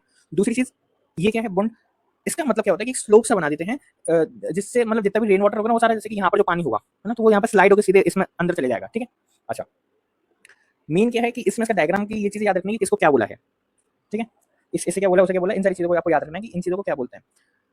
लास्ट चीज ये है कि यहाँ पर जो ये एरिया होता है, इसे क्या बोलते हो, कैचमेंट एरिया, जो ये मैंने पूरा एरिया से बताया था, ठीक है। नाउ अब इसका मेन पर्पस क्या है, देखो भाई, मेन पर्पस इसकी रेन हार्वेस्टिंग का ये है, पानी स्टोर करना है। एवोपरेट नहीं होना चाहिए, मतलब तूने पानी स्टोर किया, एवोपरेट हो गया, वापस उठते ही उड़ गया। मान ली ग्लास है, ग्लास में पानी है, तूने स्टोर करके रख दिया, ओपन है, ठीक है, क्योंकि उसमें अभी हमने एग्जांपल देखा था, ये ओपन रहता है, ये क्लोज नहीं होता, ये ओपन रहता है। तो आपने ये ग्लास लिया, उसमें पानी भर दिया, और ये ओपन है। अब सन है, सन की वजह से एवोपरेट हो गया, या बिना सन के भी एवोपरेट हो गया, तो फिर फायदा क्या है, वापस ग्लास जितना था वैसे पूरा खाली हो गया। आपने इतना भरा था, अब इतना रह गया, फायदा क्या हुआ। तो इसलिए आप जो स्टोर कर रहे हो एवोपरेट नहीं होना चाहिए, पहला पॉइंट। दूसरा पॉइंट क्या है कि आपको एक ऐसा परफेक्ट सिस्टम से बनाना है कि लाइक जो आप पानी अंडरग्राउंड जा रहा है ना, वो जैसे कि ये एरिया है, इसमें आपने पानी स्टोर किया, ठीक है। तो ये आसपास के जो जैसे कुआ होगा, है ना, वहाँ पर ट्यूबवेल्स होंगे, तो उन्हें भी प्रोवाइड करे ये वाटर। वरना फिर फायदा क्या है, तुमने पानी स्टोर कर लिया बट तुम्हें पता ही नहीं निकालना कैसे, तो फिर फायदा क्या है ना। तो ये है कि आप जो पानी को स्टोर कर रहे हो उसका आपको अंदाजा भी रहना चाहिए कि हाँ से निकाल के यूज कैसे कर सकते हैं। नेक्स्ट पॉइंट क्या है कि जो पानी स्टोर है, देख भाई तुझे पता होगा, नाली में पानी स्टोर होता है, वहाँ पर क्या मच्छर के अंडे आ जाते हैं, है ना, मॉस्किटोज होते हैं वहाँ पर, वो ब्रीड कर लेते हैं, अपने अंडे लेकर देते हैं। तो वो नहीं होना चाहिए, क्योंकि वो भी रुका हुआ पानी है ना, तो वहाँ पर ऐसे कंटेनमेंट ना हो जाए। तो इसलिए उसमें जैसे आपने जो आर्टिफिशियल लेक बनाई है, जो आपने वाटर हार्वेस्टिंग के लिए वहाँ पर स्टोर किया है, तो वो स्टैग्नेंट वाटर है। स्टैग्नेंट वाटर मीन्स रुका हुआ वो पानी है। तो उस रुके हुए पानी में ऐसे मॉस्किटोज और ये सारी चीज़ प्रमोट ना हो, वो भी आपको देखते हुए चलना है। चौथा पॉइंट क्या हो गया? चौथा पॉइंट ये हो गया कि आपको जैसे मैंने बताया कि उसे प्रोटेक्ट रखना है कंटेमिनेट एनिमल वेस्ट से और ह्यूमन वेस्ट से। यहाँ पर मैंने आपको बताया कि मॉस्किटो से बचा के रखना है, ठीक है, जिससे कोई इंसेक्ट या वहाँ पर एग लेना हो, क्योंकि वो रुका हुआ पानी है। यहाँ पर मैंने आपको बताया जो वेस्ट होता है एनिमल और ह्यूमंस का, उससे से भी बचा के रखना है। क्योंकि अगर आपने मान लिया आपने रुका हुआ पानी है, उसमें आके भैंस ने गोबर कर दिया, सपोज करो भैंस ने गोबर कर दिया, तो वहाँ पर इंसेक्ट्स, माइक्रो ऑर्गेनिज्म, बैक्टीरिया, ये सारी चीजें ग्रो हो जाएंगी, तो फिर फायदा क्या है ना। आखिरी पॉइंट आपका आ जाता है कि जो ये वाटर है ना, ये वहाँ की लोकल पॉपुलेशन भी यूज कर सके, ठीक है, लोकल पॉपुलेशन यूज कर सके एग्रीकल्चर में और बाकी सारी चीज फार्मिंग वार्मिंग इन सारी चीजों में वो यूज कर सके, ठीक है। फायदा क्या है कि इससे कभी ड्रॉट नहीं पड़ता, मतलब कभी सूखापन नहीं पड़ता, क्योंकि प्रॉपर पानी आपको मिलता रहेगा, तो फिर पानी की कमी नहीं होगी, है ना। तो ये एक अच्छा मेथड है, ज्यादातर ये विलेजेस में लोग यूज करते हैं, क्योंकि बेस्ट मेथड है। तब तक आप बारिश का इंतजार करोगे, है ना। तो ये चीज एक बेस्ट एरिया है, बेस्ट चीज है। अब ये मैंने बताया कि यार विलेजेस में तो काम कर जाती है, मतलब विलेजेस में ज्यादातर यूज करते हैं, बट सिटीज में ऐसा क्यों नहीं कर पाते? देख भाई, वहाँ पर ऐसे कंक्रीट की रोड्स बनी होती हैं, अंडरग्राउंड इतना वाटर पहुंचाने के लिए ऐसा कोई मैनेजमेंट उन लोगों ने नहीं बनाया होता, तो वो जो बारिश होती है वो रोड पे रह जाती है, तो फिर वो लाइक या फिर सीधे सीवेज में चले जाती है, वो स्टोर करने का उनके पास कोई इतना मेथड नहीं होता सिटीज में। तो फिर फायदा क्या है? पानी आए तो इसलिए ज्यादा आपने देखा होगा कि फिर ये सीवेज जब ज्यादा बारिश होती है तो ये सीवेज भी भर जाते हैं, फिर रोड भी ऊपर भर जाती है, जैसे अभी फिलहाल चल रहा है मुंबई में, तो ऐसे फ्लड आ जाता है, सिंपल सी बात है ना। तो गवर्नमेंट को ऐसा स्टेप लेना चाहिए कि सिटीज में भी एक अंडरग्राउंड ऐसा मैनेजमेंट रखें कि जो रेन वाटर हो वहाँ पर भी अंडरग्राउंड वाटर में जा सके, ठीक है। क्योंकि विलेज में इतनी रोडें नहीं बनी होती हैं और फिर वहाँ पर ज्यादा खेत वेत होते हैं, तो प्रॉपर वहाँ पर अंडरग्राउंड वाटर चले जाता है, बट सिटीज में ऐसा नहीं हो पाता। ये वाली चीजें थी। अब इसके बाद यहाँ पर एक चीज आ जाती है जिसकी अभी हम बात कर रहे थे, जैसे यहाँ पर इन लोगों ने डायग्राम दिया हुआ है, ये रेन वाटर है, यहाँ पर आपने स्टोर किया। अब यहाँ पर अगर तो एक चीज ध्यान से देखे, यहाँ पर इन लोगों ने सैंड भी है, ठीक है। देख पहली चीज, ये रेन वाटर आया, यहाँ पर इन लोगों ने यहाँ पर रेन वाटर आएगा, ठीक है। तो यहाँ पर इन लोगों ने ऐसे फिल्टर टाइप लगा दिया, जो मोटा मोटा वैसे कूड़ा टाइप होगा ना, वो ऊपर ही रह जाए, फिल्टर से नीचे आ जाए सारी चीजें। अब यहाँ पर सैंड होगी, ग्रेवल्स मीन्स कंकड़ होंगे, कंकड़ टाइप, और फिर ब्रोकन ब्रिक्स मीन्स ऐसे पत्थर टाइप होंगे टूटे हुए, है ना। तो यहाँ से तो फिल्टर हुआ ही पानी, यहाँ से तो फिल्टर हुआ है ना पानी, इधर अभी आया, फिर यहाँ पर बालू थी, कंकड़ थे, और फिर यहाँ पर टूटे फूटे पत्थर थे, तो यहाँ से भी फिल्टर होके इधर आया, तो यहाँ पे प्रॉपर बढ़िया तरीके से फिल्टर हो चुका है जो रेन वाटर है, कुछ वैसा वेस्ट नहीं होगा, है ना। अब इसके बाद जैसे कि यहाँ पर वाटर है, तो यहाँ से पूरा फिल्टर होकर यहाँ पर आ गया, ठीक है। अब यहाँ पर यहाँ पर इन लोगों ने क्या किया, यहाँ पर इन लोगों ने नीचे सॉइल रखी हुई है, यहाँ पर ये कुआ है जहाँ पर रेन वाटर स्टोर होगा, इधर एक कंक्रीट की इन लोगों ने एक क्या कह सकते हैं, जैसे कि ये वेट जैसे कि ये है, तो यहाँ पर इन्हें कंक्रीट की स्लैब से बना दिया जिससे ये कवर रहे, इसमें कोई वैसा वेस्ट ना डाल दे ऊपर से, है ना, और ये एवापोरेट इतनी जल्दी ना हो जाए सन से। दूसरी चीज, ये एक पाइप है जिसे मैंने बोल दिया आउटलेट पाइप, आउटलेट का मीन्स होगा जो बाहर जा रहा है, ठीक है, जो लेके जा रहा है, और पाइप तो पाइप होते ही है। इसके बाद ये ग्राउंड लेवल है, मीन्स ये ग्राउंड लेवल है जहाँ पर आप खड़े हुए हो, है ना, जहाँ पर बिल्डिंग्स बनी हुई है, जहाँ पर एक नॉर्मल ग्राउंड लेवल हो गया, समझे ना। और क्या है, ये सारी चीजें हो गई, और हाँ भाई ऑलमोस्ट हो गया। तो ये क्या था, एक इन लोगों ने डायग्राम दिया हुआ है रेन हार्वेस्टिंग का, इसके आपको बस जो लेबलिंग्स है वो याद रखनी है, बाकी तो सिंपल है, ज्यादा कुछ है नहीं। नेक्स्ट, इसके बाद अगला जो टॉपिक आ जाता है वो है आपका कोल एंड पेट्रोलियम, ठीक है। नाउ अच्छा, उससे पहले यहाँ पर हमने सारी चीजें बता दी, ये आपका रेन वाटर था, है ना।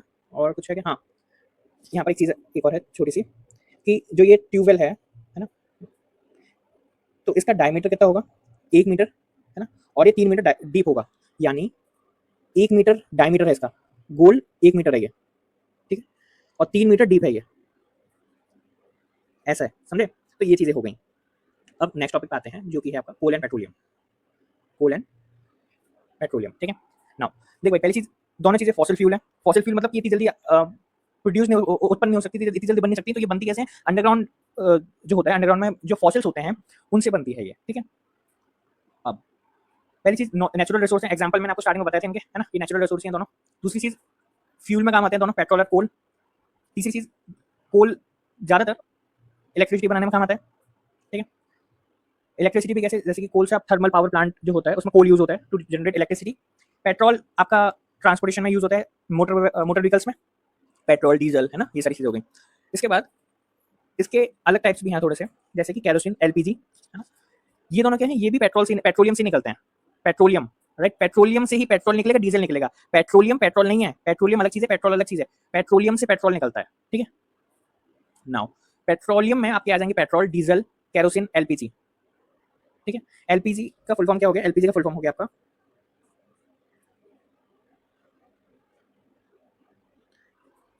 Liquefied petroleum gas, liquefied petroleum gas, ठीक है, एलपीजी। नाउ इसके बाद पहली चीज ये सारी चीजें हो गई, ठीक है। अब कोल आपका कुकिंग फूड में भी यूज होता है ना, एलपीजी भी कुकिंग फूड में यूज होती है जिससे आप खाना बनाते हो, ये सारी चीजें हो गई। इसके बाद यहाँ पर जो मेन चीज लिखी हुई है वो ये है कि जो पेट्रोलियम है उसका रिजर्व कितना है, कि जो पेट्रोल है वो आपके अंडरग्राउंड कितना बचा हुआ है अभी, तो वो अप्रोक्सीमेटली 40 ईयर्स तक बचा हुआ है। इसके बाद ये पेट्रोल खत्म हो जाएगा अंडरग्राउंड, और जो कोल है वो आपका सिर्फ 2000 ईयर्स तक बचा हुआ है। उसके बाद कोल भी खत्म हो जाएगा, पेट्रोल खत्म हो जाएगा, ठीक है। ये मेन पॉइंट है, ये मतलब वैसी चीजें जो क्वेश्चन में आप लिख लोगे या लिख दोगे तो फिर एक अच्छा एक इम्पैक्ट पड़ता है ना। इसके बाद अगर मैं बात करूं कि दोनों निकलते कैसे हैं, है ना, देख भाई अगर मैं बात करता हूँ कोल की, तो इसकी क्या होती है, माइनिंग होती है ना। बेसिकली क्या होता है, माउंटेन होता है ना, माउंटेन को टीएनटी से ब्लास्ट करते हैं, फिर अंदर से माइनिंग करते हैं, तो माउंटेन के अंदर अंडरग्राउंड बहुत ज्यादा नीचे जाके कोल मिलता है, फिर ऐसे वो करते हैं, प्यूरिफाई करते हैं। ऐसे ही पेट्रोलियम में होता है, जो पेट्रोलियम होता है वो अंडरग्राउंड मिलता है, फिर पेट्रोलियम भी इम्प्योर फॉर्म में होता है ना, तो फिर उसे प्योर करते हैं, फिर आपको मिलता है पेट्रोल, है ना, अलग अलग फिल्टर करके। ऐसे डीजल मिलता है, ऐसे आपका एलपीजी मिलता है, ऐसे ही आपको कैरोसिन मिलता है, ठीक है। तो ये दो चीजें हो गई इनके बारे में। इसके बाद आपकी बात आ जाती है कि आप, क्योंकि भाई पता है तुम्हें कि ये 40 साल तक रहेगा पेट्रोलियम, कोल आपको 200 साल तक रहेगा, तो इसे बचा, फिर हम क्या करें, इसका कुछ अल्टरनेटिव है। हाँ, पेट्रोलियम की जगह आजकल लोग इलेक्ट्रिकल व्हीकल्स यूज करते हैं, और कोल की जगह, क्योंकि कोल आपका लाइटिंग में भी काम आता है, फ्यूल में भी काम आता है, खाने में भी काम आता है, तो इन सारी चीज़ों में भी काम आता है। तो आप इन्हें कैसे, इनका अल्टरनेटिव कैसे ढूंढ सकते हो, है ना, अल्टरनेटिव, या फिर इनकी एनर्जी को कंजर्व कैसे कर सकते हो। तो पहली चीज़ ये हो गया कि आप ज़्यादा वेस्ट ना करें इलेक्ट्रिसिटी का, ठीक है। ऐसा क्यों बोला मैंने, वो इसलिए क्योंकि कोल से ही बनती है इलेक्ट्रिसिटी, ठीक है, थर्मल पावर प्लांट में। अगर कोल का वेस्ट करेंगे तो एक तरह से आप मतलब अगर आप इलेक्ट्रिसिटी का वेस्ट करेंगे तो एक तरह से आप कोल का वेस्ट कर रहे हैं, है ना, इलेक्ट्रिसिटी बचाओ। दूसरी चीज़ क्या है कि आप CFL जो होता है, यानी कॉम्पैक्ट फ्लोरोसेंट लैम्प, है ना, compact fluorescent lamp, compact fluorescent lamp. तो जो CFL होता है इनका यूज करें, ये इलेक्ट्रिसिटी कम लेते हैं, तो इलेक्ट्रिसिटी एक तरह से बचा रहे हैं ना। ये सारी चीज़ हो गई। दूसरी चीज़, ये चीज़ें हो गई। दूसरी चीज़ जो तीसरे पॉइंट की मैं बात करना चाह रहा हूँ, ये हो गया आपका कि instead of using elevator you can use stairs, है ना, सीढ़ियों का इस्तेमाल करो इंस्टेड ऑफ कि भाई आप तो लिफ्ट से ही जाओगे, जरूरी नहीं है भाई, पैरों का इस्तेमाल कर लो, सीढ़ियों से चढ़ लो, क्या जरूरत है उसकी। चौथा पॉइंट जो है वो है कि आप प्रेशर कुकर में खाना बनाएं, है ना। क्यों, क्योंकि इससे एलपीजी और केरोसिन बचती है। यानी आजकल इलेक्ट्रिक वाले भी चलते हैं, है ना, सोलर कुकर होते हैं, उनका यूज कर सकते हो आप। Pressure cooker and solar cooker, इन दोनों का यूज कर सकते हो खाना बनाने में, इंस्टेड ऑफ आप यूज कर रहे हो कोयले का और केरोसिन का भी यूज किया जाता है खाना बनाने में। जो चूल्हा होता है, चूल्हे में लकड़ी भी जलाई जाती है और चूल्हे में कोयला भी जलाया जाता है, तो इंस्टेड ऑफ आप इनका यूज कर सकते हो। और आजकल इलेक्ट्रिक वैसे भी आते हैं, इलेक्ट्रिक क्या बोलते हैं, तो आप इंडक्शन का भी यूज कर सकते हो इंस्टेड ऑफ कि आप कोल और केरोसिन का भी यूज करें खाना बनाने में। इसके बाद आ जाता है कि instead of use motor vehicles आप यूज करें साइकिल चला के, भाई साइकिल से चले जाओ, फिर पहिया पहिया चले जाओ, क्या जरूरत है कि अब आजकल क्या है कि भाई अगर बंदे को मार्केट भी जाना है 2 मिनट की दूरी पे है, तो बंदा पैदल चलने के बजाय वो एक्टिवा उठा लेगा, एक्टिवा से निकल जाएगा। तो भाई काहे उठाना, 2 मिनट अपने पैरों को कष्ट दे ले, पैरों से चल ले, है ना। तो वो एक आलसपन आ जाता है कि भाई अब तो भाई जहाँ जाऊंगा एक्टिवा से जाऊंगा, अगर एक्टिवा नहीं है या बाइक नहीं है तो मैं भाई मैं नहीं जा सकता, मेरी तौहीन हो जाएगी, लोग मुझे देखेंगे कि ये पैदल कैसे चल रहा है। तो भाई ये गलत है। इंस्टेड ऑफ दिस या पहिया पहिया चलो, क्या दिक्कत है ना। पब्लिक ट्रांसपोर्ट यूज करो, जरूरी नहीं है कि आप हमेशा कि आप अपनी इंडिविजुअल अपनी गाड़ी लेके जाएं, वो बात अलग है कि कभी आपको जरूरत पड़ती है, बट इंस्टेड ऑफ कि ज्यादा ट्राई करें कि पब्लिक ट्रांसपोर्ट यूज करें, मेट्रो, ट्रेन, बस, है ना, इन सारी चीजों का। आखिरी चीज की जैसे कि अब जो उसमें वो आ जाता है, आखिरी पॉइंट वो है कि पेट्रोलियम को बचाने के लिए पेट्रोलियम, डीजल, इनकी व्हीकल्स की बजाय आप इलेक्ट्रिकल या फिर जो आजकल सीएनजी वाले आती है गाड़ियां, उनका यूज करें आप। तो ये सारे पॉइंट्स थे।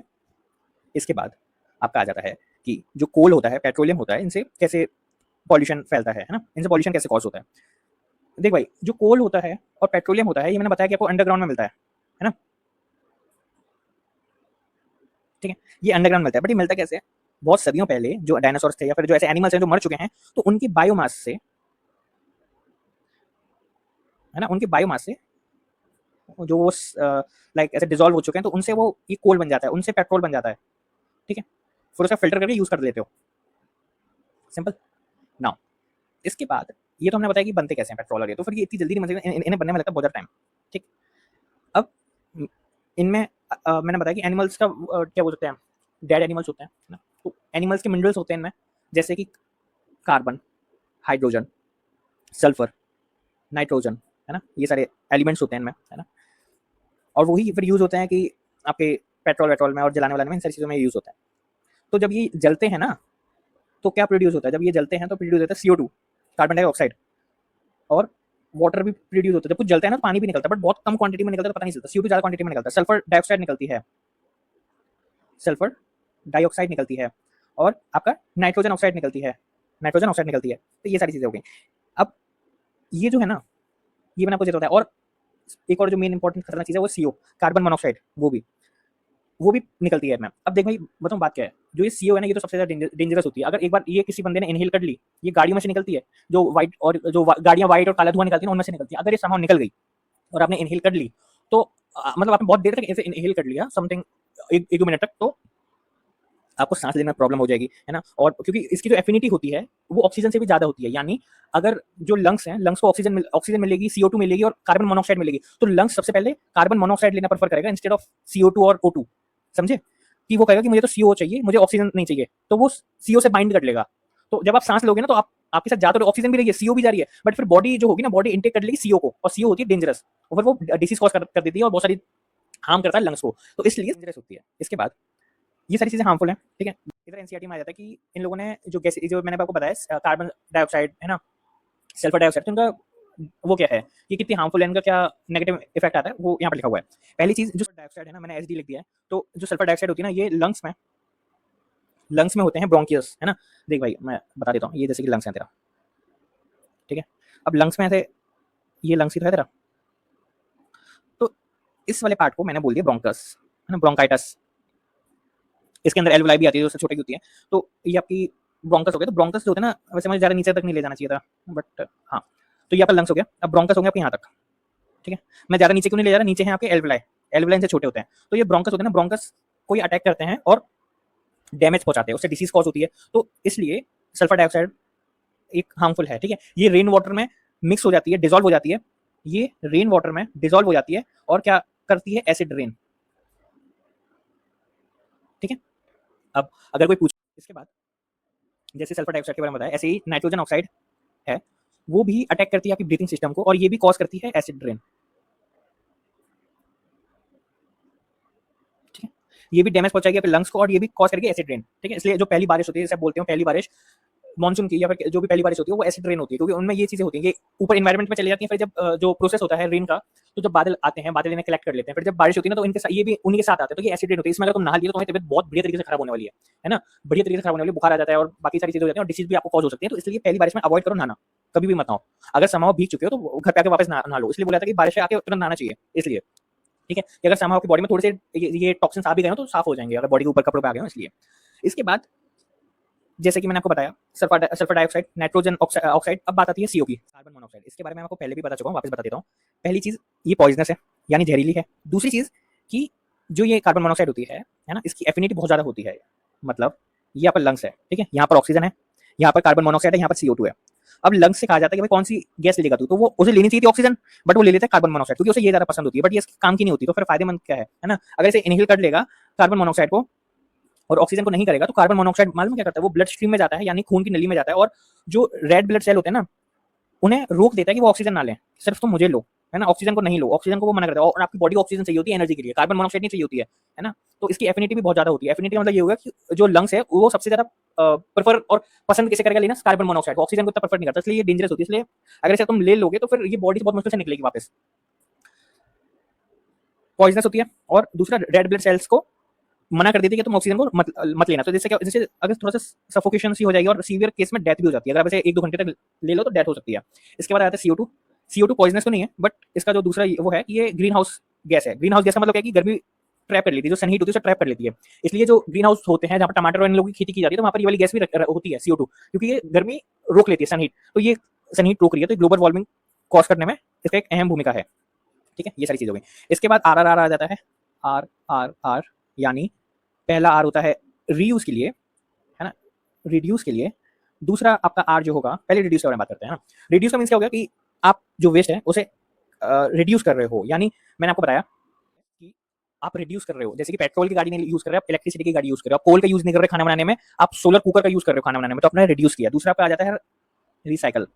रिसाइकल यानी आपने पानी की बोतल ली, आपने उसी को वापस यूज किया, तो आपने उसे रीयूज कर लिया, है ना। री यानी दोबारा, साइकिल मतलब दोबारा उसकी साइकिल चला दी, है ना, दोबारा उसे यूज कर लिया। आपने देखा होगा कि जैसे कि जो रेलवे स्टेशन पे लोग और वैसे बस स्टैंड पे लोग पानी की बोतल उठाते हैं ना, जो कबाड़ी लोग होते हैं, तो वो क्या करते हैं, वो पानी की बोतल उठाते हैं, उसे फिर बेच देते हैं, फिर उन्हें वो बेच के जो वो बेचने वाला होता है ना, जो खरीदता है, वो फिर कंपनी में ले जाता है उन बोतलों को, फिर वो बोतलें वापस सही करके वापस मार्केट में पहुंचा दी जाती है।